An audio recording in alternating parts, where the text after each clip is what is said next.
নমস্কাৰ মই পল্লৱ কলিতা আমাৰ এডুকেশ্যন চেনেল ইউনিক সায়েন্স টিউটৰিয়েললৈ তোমালোকক সকলোকে স্বাগত জনাইছো আজি মই high secondary first year second unit structure of atom to discussion কৰিম আজি আমি লাইট আৰু ৰেডিয়েশনৰ বিষয়ে পঢ়িম সো দ্য লাইটে এটা ভেৰি ইম্পৰ্টেণ্ট ৰোল দিয়ে আমাৰ কোনো এটা এটমছ বা মলিকুলছৰ ষ্ট্ৰাকচাৰ ডিটাৰমিনেশ্যন কৰা বা তাৰ প্ৰপাৰ্টিজটো ডিটাৰমিনেশ্যন কৰা কেমিষ্ট্ৰি এটা ব্ৰাঞ্চ আছে যেটো ব্ৰাঞ্চত লাইটস আৰু মেটাৰৰ মাজত এটা ইন্টাৰেকশন হৈ থাকে আৰু সেই ইন্টাৰেকশনটো কি কৰা ষ্টাডি কৰা হয় আৰু সেই ব্ৰাঞ্চটোত কে কোৱা হয় স্পেক্ট্ৰস্কপি বুলি কোৱা হয় light shows two types of behavior one is particle another is wavelength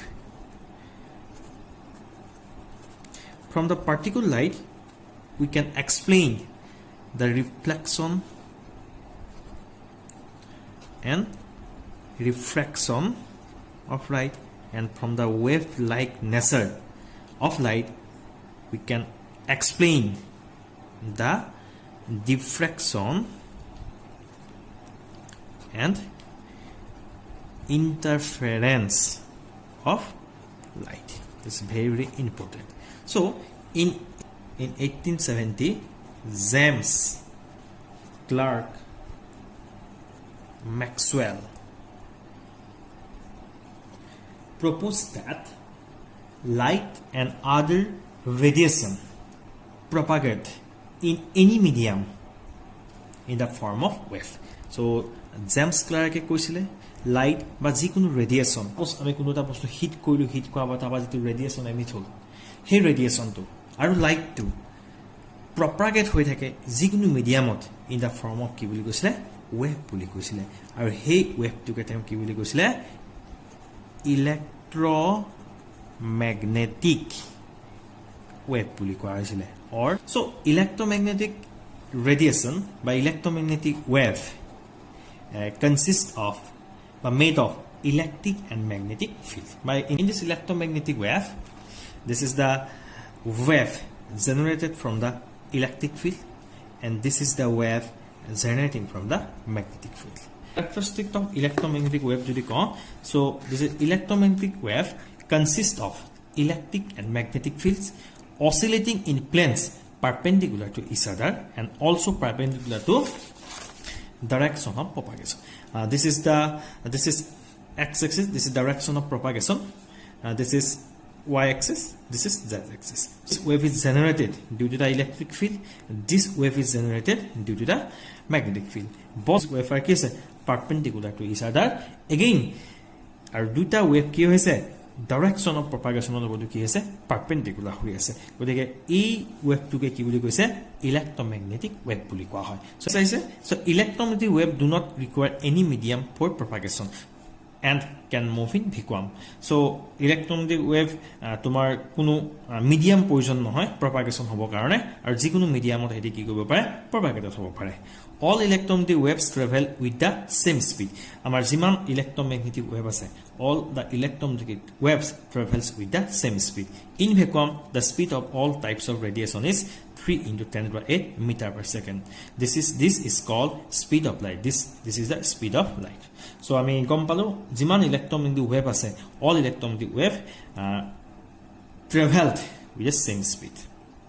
Characteristics of wave pohim so characteristics of wave poha agote ami ko wave to kena generate hoy ami eta hilguti eta pukhuri doliai dilo so pukhuri doliai dia loge loge ki hoise so hilguti porege tat eta ke disturbance hoise aru he disturbance to pora ki hoise tomar eta wave generate hoise aru wave to ami dekisu enake ami ups and down ke ki hoise pani kini eta nirdisto direction ki hoise propagate hoy ase that is called wave hetuke wave boli koa hoy aru Maxwell kole amar jitu lights ase ba radiation eta special types of waves are hey special types of wave to ki boli koa ase electromagnetic wave boli kole aru electromagnetic wave consists of electric and magnetic field. Okay, so now some the characteristic wave this is the wave eto the wave thoy so yat ami dekiso eto this is the maximum upward displacement hoy ase this is maximum to the upward displacement hoy ase eto crest boli koa this is maximum upward displacement this is crest this is maximum upward displacement eto ki crest boli koa hoy a maximum downward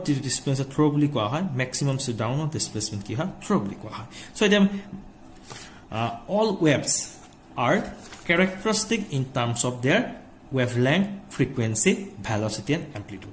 So all wavelengths are tomar ki hobo, all waves are tomar characteristic thake in terms of the wavelength, frequency, velocity, amplitude. Belak wave dor frequency belak hobo pare, velocity belak hobo pare, wavelength belak hobo pare, amplitude belak hobo pare. Kintu in case of jetu electromagnetic jetu radiation ase, so electromagnetic radiation ame two types of wave paise. One wave is generated due to electric field, another wave is generated due to the magnetic field. Then both waves in electromagnetic waves have same wavelength, same frequency, and same amplitude. Eto hoday mon rakiba. But tomar different electromagnetic waves by electromagnetic radiation or wavelength, frequency to hoday ki ha different. Kintu all electromagnetic waves travel with the same speed. It is very important. So what is wavelength? So distance between two adjacent crest, but distance between two adjacent throw ke ki boli koa hoy wavelength boli koa hoy. So wavelength is denoted by this symbol. This symbol is called lambda. So this is the definition is, so the wavelength means distance between two adjacent crest and throw. So it is crest, this is two adjacent crest, this one is lambda, again this is adjacent throw, this one is lambda. It is denoted by lambda. It is generally expressed in angstrom or nanometer or picometer. So 1 angstrom is equal to 10 to the 8 centimeter is equal to 10 to the minus 10 meter. So 1 nanometer is equal to 10 to the minus 9 meter, and 1 picometer is equal to 10 to the minus 12 meter. Again, frequency. So what is called frequency? So yate ami pointer dhorisu. So a point to majar, a nirdisto point to majar 1 second ot jiman numbers of wave par hoi jay, he wave to ke ki boli, he numbers of wave ke ki boli koa hoise frequency boli koa hoise. That is my frequency is koise numbers of waves passing through a point. Eta nirdisto pointer majare jiman numbers of wave pass hoi jay, that numbers of ke ki boli koa hoise frequency boli koa hoise. That is numbers of waves passing through a point. It is denoted by nu. Unit of frequency are cycle per second. So frequency unit is cycle per second, or simply second inverse, or hertz. So very important. This is hertz. So 1 hertz is equal to 1 cycle per second.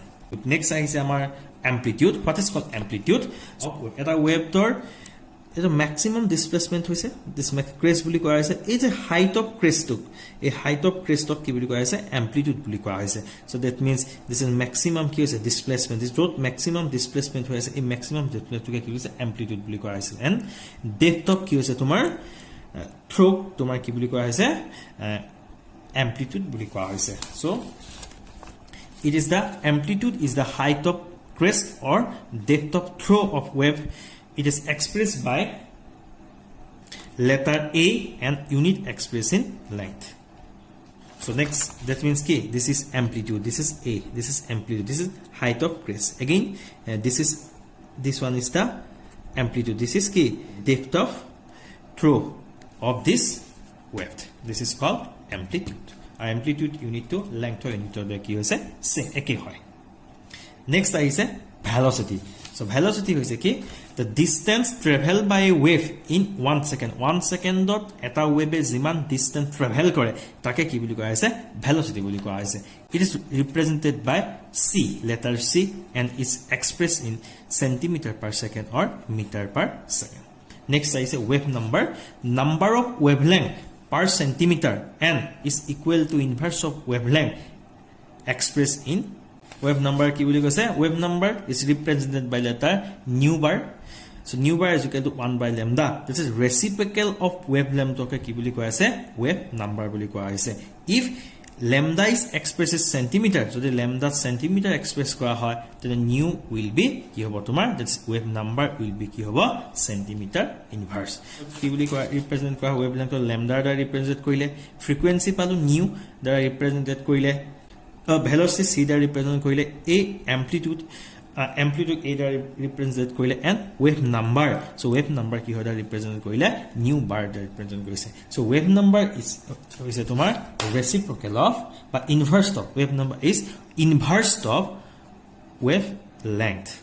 Etia amar wavelength, frequency and velocity of wavelength পৰা এটা very very important relationship পাম আৰু এই relationship সদায় মনত ৰাখিবা এই relationship হৈছে c is equal to lambda into nu so again ইয়াৰ পৰা লিখিব nu is equal to আমি লিখিব পাওঁ c by lambda আৰু c by lambda থাত আমি লিখিব পাওঁ কি c into nu bar because nu bar is equal to কি nu bar মানে wave number so wave number nu bar is equal to আমি কিমান পালো 1 by lambda this is very very important formula আৰু এই formula বিলাক use কৰি আমি কিছুমান প্ৰবলেম কৰিব পাৰো okay so next আহি গৈছে আমাৰ electromagnetic spectrum so আমি গম পাওঁ the different types of electromagnetic radiation আছে আৰু এই different types of electromagnetic radiation have same speed সদায় এটো কি থাকে স্পিড টু সদায় কি থাকে সেম থাকে so c is equal to the speed of wave আৰু c ভ্যালুটো আমি পাইছিল 3 into 10 to the power 8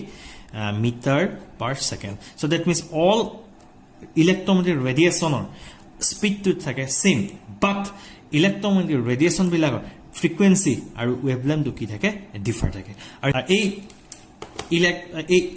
wavelength আৰু frequency ওপৰত ডিপেন্ড কৰি আমাৰ বিভিন্ন different types of electromagnetic radiation এটা নিৰ্দিষ্ট অৰ্ডাৰ এটা ডেফিনিট অৰ্ডাৰ কি কয় এৰেঞ্জমেন্ট কৰা হয় এই ডেফিনিট অৰ্ডাৰটোকে কি বুলি কোৱা হৈছে